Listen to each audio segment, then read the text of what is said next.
तर इथे बघू शकता तुम्ही आपल्या वड्या किती खुसखुशीत झालेल्या आहे। एक वडी मी तुम्हाला खुसकरून दाखवते। नमस्कार, किचन स्टोरी मध्ये मी प्राजक्ता तुम्हा सर्वांचं मनापासून स्वागत करते। आज आपण छान आणि खूप पटकन होणारी अशी रेसिपी बघणार आहोत, ती म्हणजे कोथिंबीर वडी।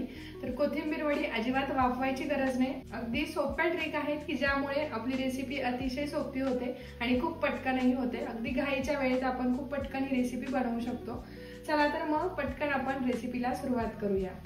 तर आज आपण कोथिंबीर वडीची जी रेसिपी बघतोय तिची पद्धत जी आहे ती अजिबात किचकट नाहीये, खूप पटकन आणि खूप सोप्या पद्धतीने ही कोथिंबीरची वडी आज आपण बनवणार आहोत। तर त्यासाठी इथे मी एक जोडी कोथिंबीर घेतलेली आहे, जी स्वच्छ निवडून घेतली आहे आणि आता ही स्वच्छ एकदा पाण्याने धुवून घेते मी। तर कोथिंबीर जी आहे ती स्वच्छ धुवून घेतलेली आहे। आता ही व्यवस्थित आपण बारीक कापून घ्यायची आहे।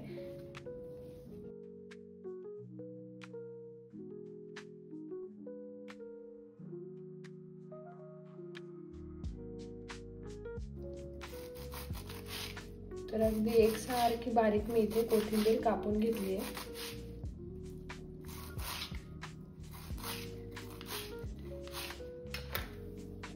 तर कोथिंबीर आपली बारीक करून झालेली आहे आणि इथे मी 2 वाट्या बेसन पीठ घेतलेलं आहे।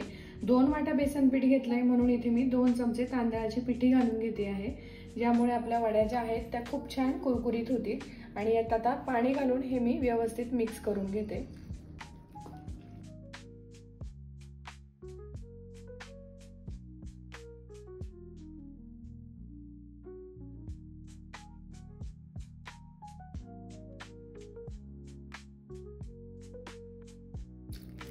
तर ह्या बेसन पिठाच्या ज्या गाठी आहेत त्या व्यवस्थित सगळ्या मोकळ्या करून घ्यायच्या आहे आणि हे पीठ आपण व्यवस्थित असं मिक्स करून घ्यायचंय, छान असं पातळ करून घ्यायचंय।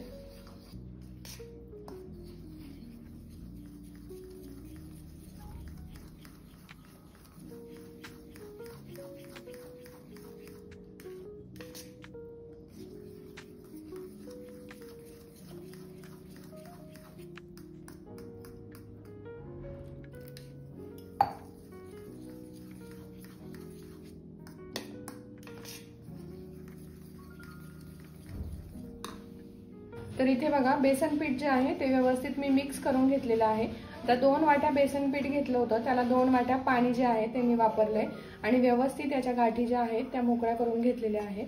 अशा प्रकारे आपण पातळ हे पीठ मिक्स करून घ्यायचंय। तर इथे आपल्याला कोथिंबीर वडीसाठी वाटण बनवून घ्यायचंय। त्यासाठी इथे मी 4 ते 5 हिरवी मिरची जी आहे ती वापरते आहे आणि 8 ते 9 लसणाच्या कळ्या। तर हे मिक्सरला मी बारीक करून घेते। आता इथे मी एक कढई ठेवली आहे, त्यामध्ये 2 चमचे जे आहे तेल वापरते। तर तेल आता व्यवस्थित आपण गरम करून घेऊया। तर आता तेल इथे व्यवस्थित तापलेलं आहे, त्यामध्ये इथे मी 1 चमचा जिरे घालून घेते। जिरे छान तडतडले की त्यामध्ये जे आपण हिरवी मिरची आणि लसणाचं वाटण केलं होतं ते वाटण घालून घेते आणि व्यवस्थित आता परतून घेऊया।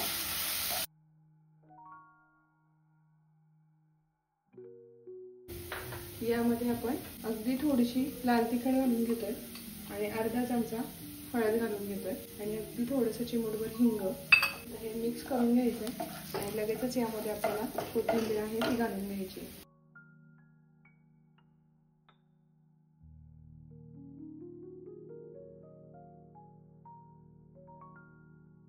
तर कोथिंबीर घालून घेतल्यानंतर 1-2 मिनिटांसाठी आपल्याला कोथिंबीर अशी या पद्धतीने व्यवस्थित अशी मिक्स करून घ्यायची आहे। यामध्ये चवीनुसार मी मीठ ऍड करून घेते आणि पुन्हा एकदा परतून घेते। वाफेने कोथिंबीर जी आहे ती लगेचच मऊ होते छान अशी। तर आता ही व्यवस्थित अशी शिजली गेलेली आहे। आता आपण जे बेसन पीठ मिक्स करून ठेवलं होतं ते पीठ यामध्ये घालून घेणार आहोत। तर आता आपण बेसन पीठ घालून घेऊया आणि दुसऱ्या हाताने लगेच आपण हे मिक्स करून घ्यायचंय।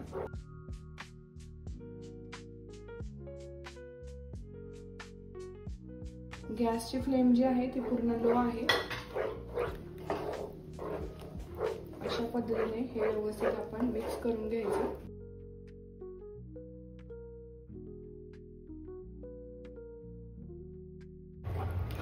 बेसन पीठ घातल्यानंतर आपण चमच्याने व्यवस्थित फिरवत राहायचं, म्हणजे याच्या गाठी होत नाही आणि सारखं एकजीव होतं. तर इथे बघा बेसन पीठ घातल्यानंतर पूर्ण हे मिश्रण जे होतं पातळ झालेलं होतं.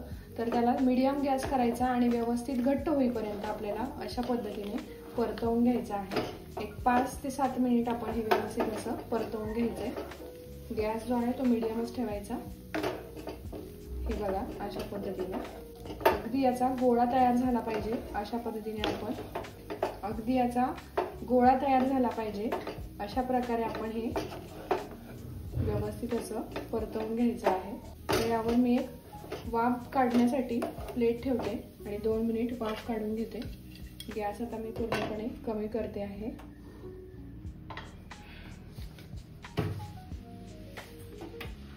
इथे एक 2 मिनिट झालेले आहे. छान अशी वाफ भरलेली आहे. कोथिंबीर वडीसाठीचं जे पीठ आहे ते व्यवस्थित असं तयार झालंय. आता सगळ्यात शेवटी यामध्ये मी 1 चमचा तीळ घालून घेते. तर इथे 1 चमचा मी इथे तीळ जे आहेत ते ॲड करून घेते आणि हे पुन्हा एकदा मिक्स करून घेते. तर पीठ बघा तुम्ही इथे अगदी या पद्धतीने घट्ट झालं पाहिजे, अजिबात पातळ व्हायला नको. आता गॅस इथे मी बंद करते आणि हे पीठ जे आहे ते आपण एका प्लेटमध्ये काढून घेऊया. तर इथे एक प्लेट घेतली आहे. या प्लेटला मी छान असं तळाला तेल लावून घेतलंय आणि आता हे जे पीठ आहे हे आपण यामध्ये घालून घेणार आहोत आणि व्यवस्थित असं पसरवणार आहोत. तर पीठ जे आहे ते गरम आहे. तर अशा पद्धतीने चमच्याच्या साहाय्याने आपण हे व्यवस्थित पसरवून घ्यायचं आहे. यानंतर हाताला थोडंसं पाणी लावून आपण हे एकसारखं करून घेणार आहोत. तर आपण हाताला पाणी लावून अशा पद्धतीने हे व्यवस्थित प्लेन करून घ्यायचं आहे. तर थोडीशी आपण इथे तीळ जी आहे ती ॲड करून घेऊ आणि तीही थोडीशी आपण हाताने अशी प्रेस करून घेऊया. आता इथे तीळ लावून ठेवलेले आहे आणि 5 मिनिटांसाठी आपण हे फॅन खाली सेट करून घेऊया. तर आता इथे 5 मिनिट झालेले आहे आणि आपण आता लगेच याच्या वड्या बनवून घेऊया.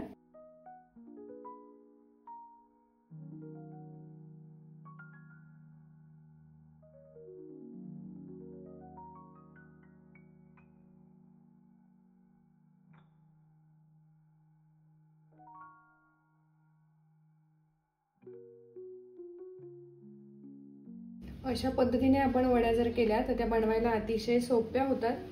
अजिबात वाफवायची गरज नाही किंवा जास्त मोठी प्रोसेसही नाही आहे. अतिशय सोपी ही पद्धत आहे. चवीलाही अतिशय छान लागतात. तर अशा प्रकारे वड्या ज्या आहेत त्या व्यवस्थित आपण कापून घ्यायच्या आहेत. तर आता आपल्या वड्या करून झालेल्या आहेत. तुम्हाला मी एक वडी काढून दाखवते की किती व्यवस्थित आणि छान आपल्या वड्या ज्या आहेत त्या बनवून तयार झाल्या आहेत. अगदी छान, अजिबात प्लेटला एकही वडी चिकटलेली नाही. इतकी सुंदर आपली वडी जी आहे अलगद निघून येते. तर या जाडीच्या आणि या साईजच्या वड्या मी इथे बनवून घेतलेल्या आहे. नक्की तुम्ही ही ट्राय करून बघा. रेसिपी खूप जास्त सोपी आहे. अगदी आपल्याला घाई असेल किंवा कमी वेळ असेल, वाफवायची अजिबात गरज नाही आहे. अगदी झटपट अशा प्रकारे फोडणी देऊन आपण ही जी कोथिंबीर वडी आहे ती बनवू शकतो. तर इथे बघा अतिशय मस्त आपल्या वड्या बनवून तयार झाल्यात. तर आपण हे आता तळून घेऊया. तर आता आपण वड्या तळून घेऊया. त्यासाठी इथे कढईमध्ये मी तेल गरम करून घेतलेलं आहे. गॅसची फ्लेम पूर्ण लो आहे आणि आता एक एक करून मी वड्या व्यवस्थित तळून घेते.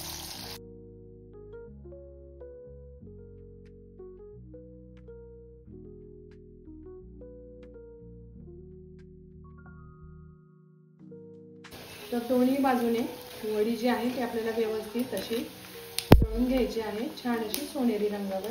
तर इथे बघा वडीला छान असा सोनेरी रंग आलेला आहे. तर मी हे काढून घेते.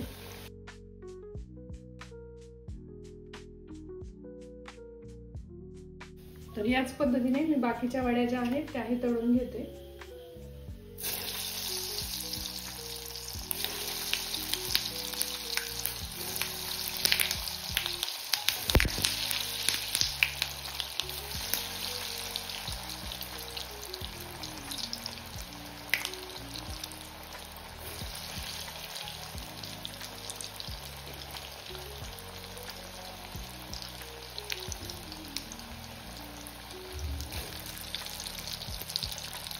तर इथे बघू शकता तुम्ही आपल्या वड्या किती खुसखुशीत झालेल्या आहे. एक वडी मी तुम्हाला कुस्करून दाखवते.